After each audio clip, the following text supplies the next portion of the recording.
کم مدتی دور خلافت میں بھی، ایک اس نے بیت المال کو جو کچھ اس کی زوجہ کے پاس، اس کی زوجہ گویا مروان کی عبد الملک کی بیٹی تھی، یعنی چچا زاد بہن بھی ہوتی تھی، تو جو کچھ سونا وغیرہ تھا سب بیت المال کے حوالے کر دیا۔ اس نے دوسرا اہم جو کام کیا ہے، جو فدق چھین لیا گیا تھا حضرت زہرا سلام اللہ علیہ سے، وہ مروان کو عثمان نے دے دیا۔ پھر مروان نے اپنے بیٹے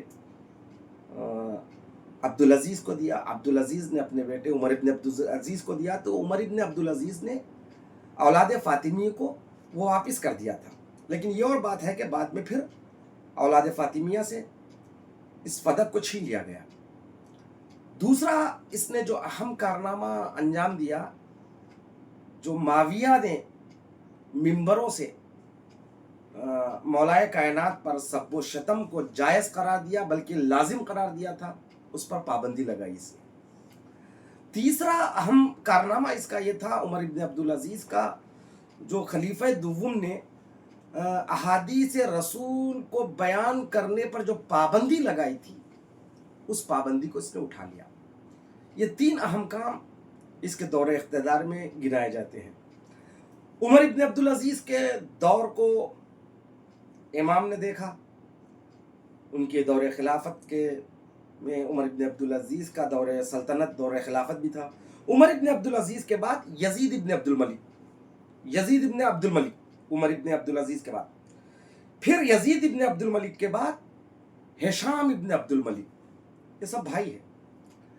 یہ ہشام ابن عبد الملک وہ آخری خلیفہ ہے عصر امام محمد باقر علیہ السلام میں، جس نے امام کو زہر دے کر شہید کروا دیا۔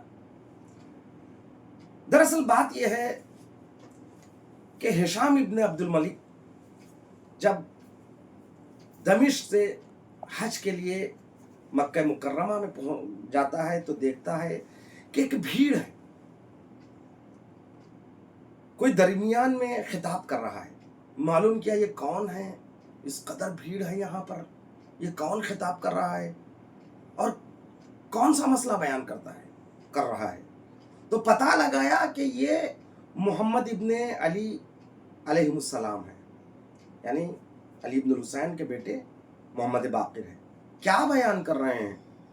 جو لوگ جوب در جوب وہاں پہنچ کر اور بہت ہی توجہ کے ساتھ ان کی باتوں کو سن رہے ہیں، تو پتہ چلا مسائل امامت کو بیان کر رہے ہیں، فضائل محمد و آل محمد کو بیان کر رہے ہیں۔ ہشام نے دیکھا کہ لوگ ان کا استقبال کر رہے ہیں، میں تو بادشاہ ہوں، میں تو خلیفہ ہوں، میرا کوئی استقبال نہیں۔ جب تک وہ مکے میں تھا امام سے اس نے ملاقات نہ کی، اور دل میں یہ ایک چبھن تھی کہ میں خلیفہ ہوتے ہوئے بھی مجھ سے زیادہ ان کا احترام ہو رہا ہے، یہ دل میں ایک خلش رہ گئی۔ جب وہ واپس غیظ کے عالم میں جب دمشق لوٹتا ہے تو فوراً حکم دیتا ہے کہ حاضر کرو مدینے سے فوراً محمد ابن علی کو۔ کہاں مدینہ کہاں دمشق، حکم حاکم ہے۔ پیغام پہنچا مدینہ منورہ، تو امام محمد باقر علیہ السلام اپنے فرزند امام جعفر صادق علیہ السلام کے ہمراہ مدینے سے دمشق آتے ہیں۔ جب دمشق پہنچے تو 3 دن تک ملاقات کی اجازت نہ دی، تاکہ اس طرح سے امام کی توہین کی جائے۔ گویا بلایا بھی ہے اور ملاقات کی اجازت 3 دن تک نہ دینا، یہ گویا وہ اپنے زعم میں سمجھ رہا تھا کہ میں امام کو ذلیل کر رہا ہوں۔ لیکن اللہ اکبر، وَتُعِزُّ مَن تَشَاءُ وَتُذِلُّ مَن تَشَاءُ، جس کو چاہے اللہ عزت دیتا ہے، جس کو چاہتا ہے پروردگار عالم ذلیل کرتا ہے۔ کسی دنیا والے کی کیا مجال ہے کہ وہ امام کو ذلیل کر سکے؟ امام عزیز ہے، تاج عزت فرق امامت پر ہمیشہ سجا رہتا ہے۔ 3 دن کے بعد ملاقات کی اجازت ملتی ہے، وہ بھی اس طرح کہ پہلے ہشام ابن عبد الملک اپنے اصحاب کو، اپنے وزیروں کو، اپنے مصاحب کو جمع کرتا ہے، مشورہ کرتا ہے کہ میں ان کو دربار میں طلب کر کے ان کو ذلیل کرنا چاہتا ہوں۔ ذلیل کرنے کا طریقہ کیا ہے؟ بڑے بڑے علماء کو طلب کیا جائے اور وہ بڑے بڑے عالم جو بھی ہوں گے اس دور کے، وہ سوال کریں گے اور امام جواب نہیں دے پائیں گے۔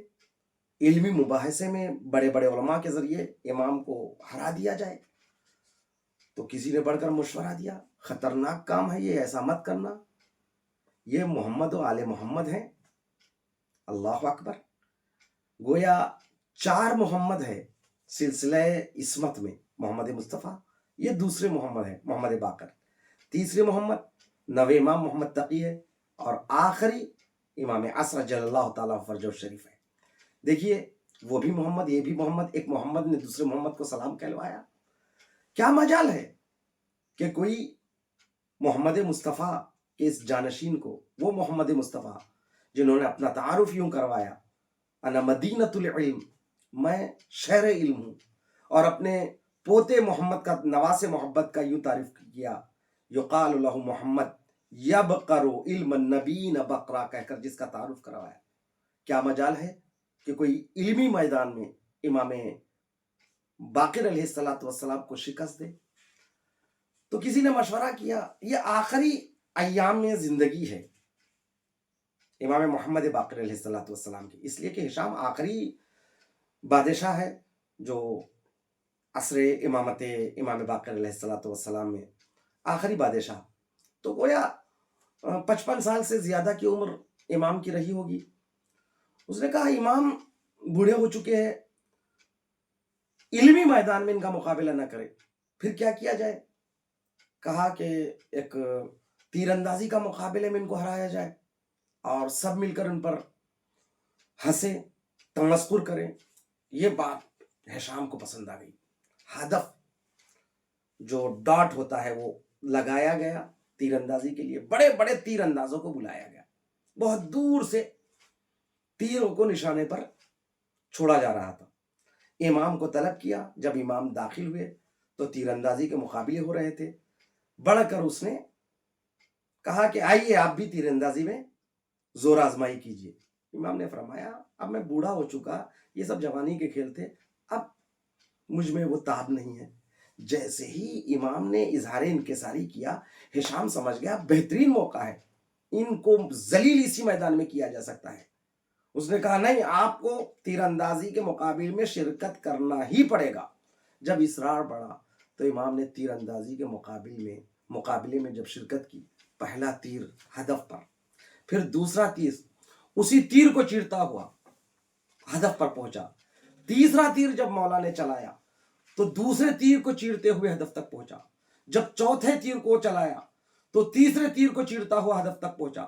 اس طرح سے 7 تیروں کو امام محمد باقر علیہ السلام نے ہدف تک پہنچایا، جن مصاحبین کو اس نے آمادہ رکھا تھا امامت کی توہین کرنے کے لیے، بے ساختہ ان کے زبانوں سے تعریفی کلمات ادا ہونے لگے۔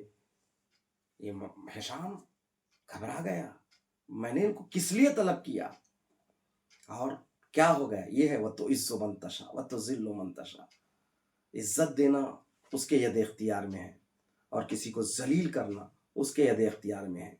جو ذلیل کرنا چاہتا تھا پروردگار عالم نے اس کو عزیز کی، جس کو ہشام ذلیل کرنا چاہتا تھا اللہ نے اس کو عزت دی، اور جو امام کو ذلیل کرنا چاہتا تھا وہ خود ذلیل ہو گیا۔ تو بہرحال اس کے بعد قید میں رکھا، اور قید میں بھی امام نے جو تقریر کی ہے وہاں پر بھی جتنے قیدی تھے وہ امام کے عاشق بن گئے۔ جب قید سے رہا ہو کر دمشق سے نکل کر وہ اپنے وطن کی طرف جا رہے تھے تو جاسوسوں کو ساتھ کر دیا کہ دیکھو یہ کدھر جانے والے ہیں، کہیں ایسا تو نہ ہو ادھر ادھر جا کر پھر یہ اپنے دین کی ترویج نہ کریں، اپنے مناقب بیان نہ کریں، فضائل بیان نہ کریں۔ تو امام گزر رہے تھے، دیکھا راستے میں ایک بہت بڑا اجتماع ہے۔ امام نے طلب کیے، معلوم کیا، دریافت کیا کہ اجتماع کیسا، تو پتہ چلا کہ سال میں ایک مرتبہ دیر سے راہب نکلتا ہے جو عیسائی پادری یا بہت بڑا عالم ہے، وہ صرف سال میں ایک مرتبہ اسے دیکھنے کے لیے مجمع ٹکٹکی باندھے اس مقام کو تک رہا تھا جہاں آ کر وہ بیٹھنے والا ہے۔ اب یہاں جاسوسوں کے ذریعے پتہ چل گیا کہ امام اس اجتماع میں اس لیے گئے ہیں، امام چاہ رہے تھے کہ یہ بہترین موقع ہے تبلیغ دین محمد کے لیے۔ وہ سامنے بیٹھ گئے اور اس پادری کو، اس راہب کو ہشام نے بتا دیا اپنے جاسوسوں کے ذریعے کہ تمہارے اجتماع میں ایک نواس رسول ہے جو اپنے دین کا عالم ہے، اس کو تم ذلیل کرنا۔ دیکھیے، خود ہشام دین محمد کو بظاہر ماننے والا ہے، لیکن اہل بیت کی دشمنی اس کو دین کی دشمنی پر یوں آمادہ کر دیا، وہ دین کو بھی ذلیل کرنا چاہ رہا ہے۔ بہرصورت جب راہب اپنے مقام پر، اپنی جگہ پر آ کر بیٹھا تو نظر پڑی امام محمد باقر علیہ السلام پر، تو فوراً اس نے سوال کیا راہب نے، تم ہم عیسائی امت سے ہے یا کسی اور امت سے ہو؟ تو امام نے کہا کہ میں امت مرحومہ میں سے ہوں، یعنی امت محمدی میں سے ہوں۔ تو پھر اس نے سوال کیا کہ اس امت کے عالموں سے ہے آپ کا تعلق یا جاہلوں سے ہیں؟ امام کا خوبصورت جواب دیکھیے، امام نے فرمایا جاہل نہیں ہوں۔ یہ نہیں فرمایا کہ میں عالم ہوں۔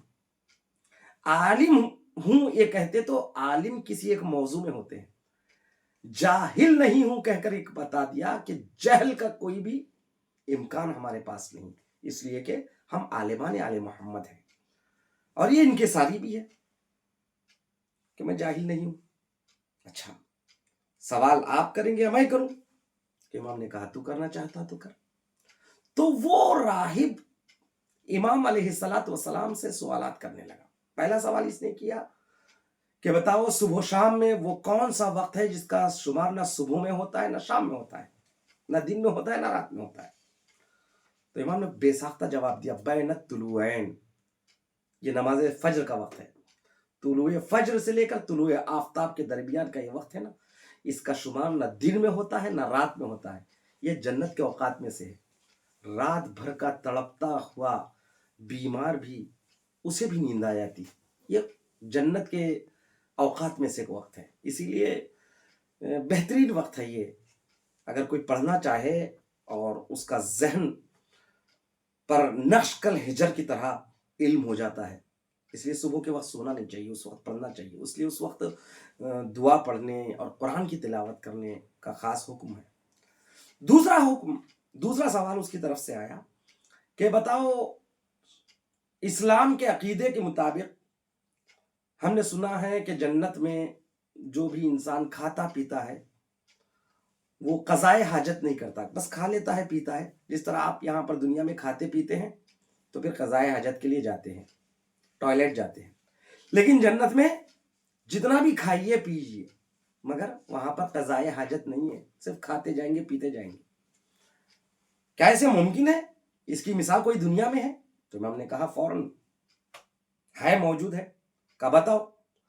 کہا پروردگار عالم جب بچے کو ماں کی شکم میں رکھتا ہے تو ماں کی شکم میں وہ غذا اللہ ماں کے پیٹ کے ذریعے ہی فراہم کرتا ہے، بچہ کھاتا بھی ہے پیتا بھی ہے مگر وہ ماں کی پیٹ میں قضائے حاجت نہیں کرتا۔ جب پروردگار عالم شکم مادر میں بچے کے لیے انتظام کر سکتا ہے تو جنت میں بھی یہ انتظام ممکن ہے۔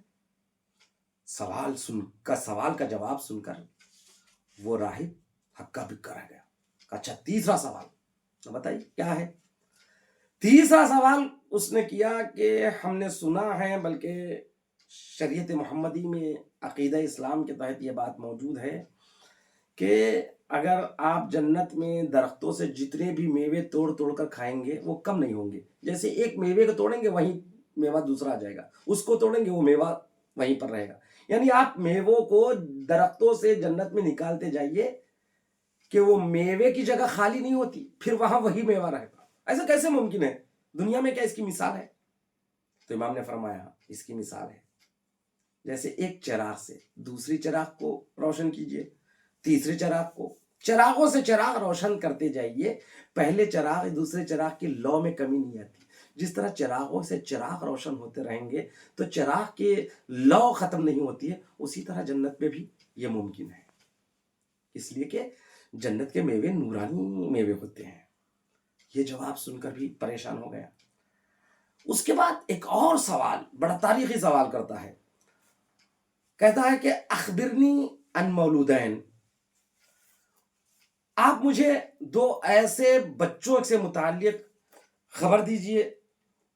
وہ دو بچے ایسے ہوتے ہیں، اخبرنی عن مولودین، دو بچوں سے متعلق مجھے آپ خبر دیجئے کہ وہ دو بچے اولدا فی یوم واحد و ماتا فی یوم واحد، ایک دن میں وہ پیدا ہوتے ہیں دونوں، اور سیم ڈیٹ میں پیدا ہوتے ہیں، سیم ڈیٹ میں وہ دنیا سے جاتے ہیں.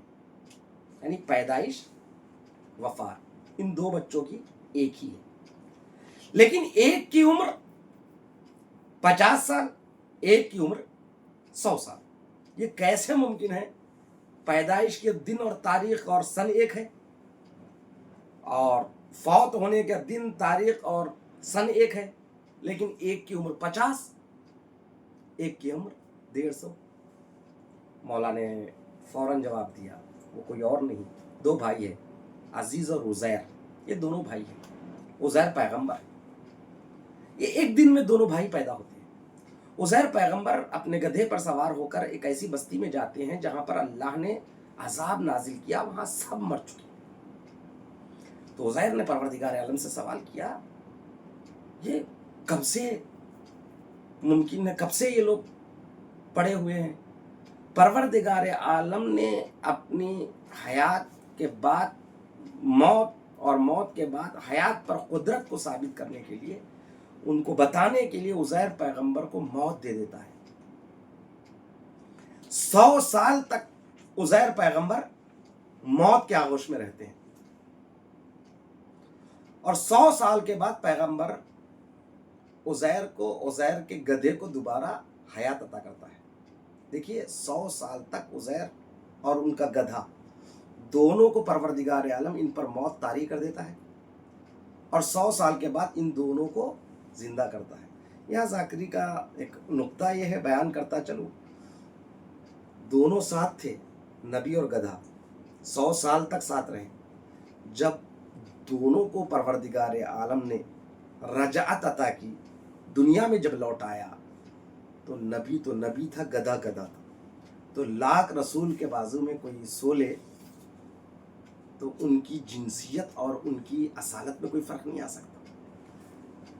تو عزیزان محترم، وہ دوسرے عزیز جو تھے وہ 150 سال مستقل زندہ رہے.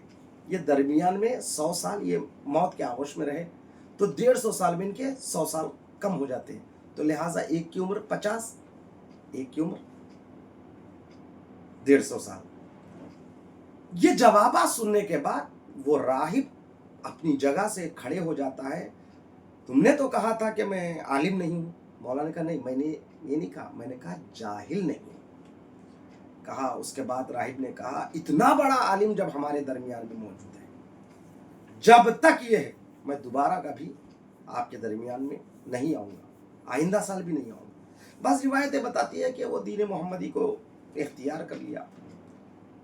تو بہرحال یہاں پر بھی ہشام ناکام ہو گیا. وہ چاہ رہا تھا کہ اس اجتماع میں امام کی شکست ہو، لیکن افسوس کا مقام، امام کے مدینہ پہنچنے سے پہلے اس نے جاسوسوں کو مدینہ پہنچا کر یہ خبر عام کر دی اس نے کہ محمد مصطفیٰ کا نواسہ جو وارث علم نبی ہے، وہ اجتماع مسیحیت میں جا کر، مسیحوں کی اجتماع میں جا کر ان کے دین کی تائید کر دی، وہ عیسائی ہو گئے. افسوس کا مقام ہے. کس طرح سے دیکھیے افواہیں پھیلائی جاتی ہے. تو اسی طرح امام محمد باقر علیہ السلام واپس لوٹتے ہیں. کئی کرامات ہیں عزیزان محترم امام محمد باقر علیہ السلام.